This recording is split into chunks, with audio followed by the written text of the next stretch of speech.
Hello everyone, welcome to Anushruti art zone. ಪ್ರತಿದಿನ ಎಲ್ಲರೂ ಎಷ್ಟು ಅಡುಗೆ ಮಾಡ್ತಾ ಇರ್ತೀವಿ ಅಂದರೆ ಗ್ಯಾಸ್ ಸ್ಟವ್ ತುಂಬಾ ಗಲೀಜಾಗ್ಬಿಡುತ್ತೆ ಅಲ್ವಾ? ಎಷ್ಟೇ ಹುಷಾರಾಗಿ ಮಾಡ್ತಾ ಇದ್ರೂ ಕೆಲವೊಂದು ಸಲ ಏನಾದರೂ ಚೆಲ್ಲುತ್ತೆ, ಸಾರು ಅಥವಾ ಹಾಲು ಉಕ್ಕಿರುತ್ತೆ. ನಂತರ ಮತ್ತೆ ಗ್ಯಾಸನ್ನು ಉರಿಸಿದಾಗ ಅದೆಲ್ಲ ಹೀಗೆ ಕೆಂಪಗಾಗಿ ಬಿಡುತ್ತಲ್ವಾ? ಅದನ್ನು ರಾತ್ರಿಗೆ ಕ್ಲೀನ್ ಮಾಡೋದೇ ಒಂದು ದೊಡ್ಡ ಕೆಲಸ ಅನ್ನಿಸ್ಬಿಡುತ್ತೆ. ಅದಕ್ಕೋಸ್ಕರ ನಾನಿಲ್ಲಿ ನಿಮಗಿವತ್ತು ಒಂದು ಒಳ್ಳೆಯ ಐಡಿಯಾನ ತಿಳಿಸ್ಕೊಡ್ತಾ ಇದ್ದೀನಿ. ಇದನ್ನು ನೀವು ಫಾಲೋ ಮಾಡಿದರೆ ಬೇಗನೆ ಕ್ಲೀನ್ ಮಾಡ್ಕೋಬಹುದು. ಮೊದಲಿಗೆ ಗ್ಯಾಸ್ ಸ್ಟವ್ ಮೇಲಿರುವಂತಹ ಸ್ಟ್ಯಾಂಡ್ಗಳನ್ನು ತೆಗೆದು ಅದರ ಮೇಲೆ ನೋಡಿ ಏನಾದರೂ ಚೆಲ್ಲಿರುತ್ತಲ್ವ, ಆ ತರಹ ಪುಡಿ ಏನಾದರೂ ಕಸ ಇದ್ದದ್ದನ್ನು ನೀವು ಒಂದು ಬಟ್ಟೆಯಿಂದ ತೆಗೆದುಬಿಡಿ. ಈಗ ನೋಡಿ ಇದರ ಮೇಲೆ ನೀವು ಒಂದು ಚಮಚದಿಂದ ಸೋಡಾ ಪುಡಿಯನ್ನು ಹಾಕಬೇಕು. ಯಾವ ಭಾಗದಲ್ಲಿ ತುಂಬಾ ಗಲೀಜಾಗಿದೆ ಅಲ್ಲ, ಅದರ ಮೇಲೇ ನೀವು ಸೋಡಾ ಪುಡಿಯನ್ನು ಹಾಕಬೇಕಾಗುತ್ತೆ. ಇದು ರೆಗ್ಯುಲರ್ ಆಗಿ ಅಡುಗೆ ಮನೆಯಲ್ಲಿ ಬಳಸ್ತೀವಲ್ವ, ಅದೇ ಸೋಡಾ.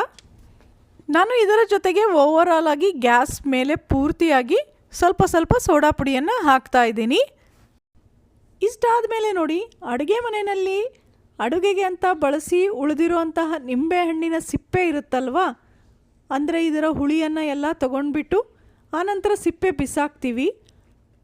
ಆ ರೀತಿಯಾಗಿ ಉಳಿದ ಸಿಪ್ಪೆಗಳನ್ನು ನೀವು ಕ್ಲೀನ್ ಮಾಡೋದಕ್ಕೆ ಬಳಸಬಹುದು.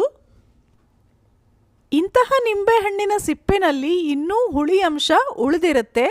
ಅದನ್ನು ನೀವು ನೋಡಿ ಇಲ್ಲಿ ಸೋಡಾ ಪುಡಿ ಹಾಕಿದ್ವಿ ಅಲ್ವಾ, ಅದರ ಮೇಲೆ ಹೀಗೆ ಉಜ್ಜುತ್ತಾ ಹೋಗಬೇಕು. ಈ ತರಹ ಉಪಯೋಗಿಸಿ ಬಿಸಾಕುವ ನಿಂಬೆಹಣ್ಣಿನ ಸಿಪ್ಪೆಯನ್ನು ಕ್ಲೀನ್ ಮಾಡೋದಕ್ಕೆ ಮತ್ತೆ ಯಾವ ರೀತಿಯಲ್ಲಿ ಬಳಸಬಹುದು ಅನ್ನೋದನ್ನು ನಮ್ಮ ಚಾನಲ್ನಲ್ಲಿ ನಿಮಗೆ ಎಷ್ಟೊಂದು ವಿಡಿಯೋ ಸಿಗುತ್ತೆ ನೋಡಿ. ಇಲ್ಲಿ ನಾನು ಸ್ವಲ್ಪ ನೀರನ್ನು ಚಿಮುಕಿಸ್ಕೊಳ್ತಾ ಇದ್ದೀನಿ. ನೋಡಿ, ನಿಮಗೆ ಉಜ್ಜೋದಕ್ಕೆ ಇನ್ನೂ ಈಸಿ ಆಗಬೇಕು ಅಂದರೆ ಈ ನಿಂಬೆಹಣ್ಣು ಇದೆ ಅಲ್ವಾ, ಅದನ್ನು ಈ ರೀತಿಯಾಗಿ ಉಲ್ಟಾ ಮಾಡ್ಕೊಳ್ಳಿ. ಅದರಿಂದ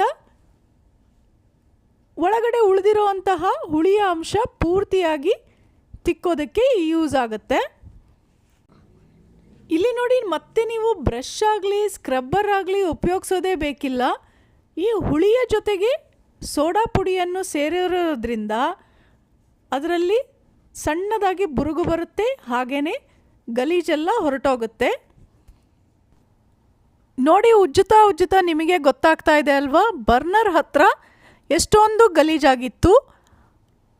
ಕೇವಲ ಈ ನಿಂಬೆಹಣ್ಣಿನ ಸಿಪ್ಪೆಯಿಂದ ಉಜ್ಜಿರೋದ್ರಿಂದನೇ ಅದೆಲ್ಲವೂ ಕೂಡ ಈಗ ಹೋಗ್ತಾ ಇದೆ. ಇಷ್ಟಾದ ಮೇಲೆ ಈಗ ಒಂದು ಟಿಶ್ಯೂ ಪೇಪರ್ನ ತೊಗೊಂಡ್ಬಿಟ್ಟು ನೋಡಿ, ಈಗೆಲ್ಲ ತಿಕ್ಕೊಂಡಿದ್ದೀಯಲ್ವಾ, ಅದನ್ನು ನೀವು ಒರೆಸ್ಕೊಳ್ಬೇಕಾಗತ್ತೆ. ನೋಡಿ, ಇದರಲ್ಲಿ ಹತ್ಕೊಂಡು ಎಲ್ಲ ಬಂದುಬಿಡುತ್ತೆ. ನೋಡಿ, ಆ ಪೇಪರ್ ನೋಡಿದ್ರೇ ಗೊತ್ತಾಗ್ತಾ ಇದೆ ಅಲ್ವಾ, ಎಲ್ಲ ಗಲೀಜು ಅದಕ್ಕೆ ಹತ್ಕೊಂಡು ಬರ್ತಾ ಇದೆ.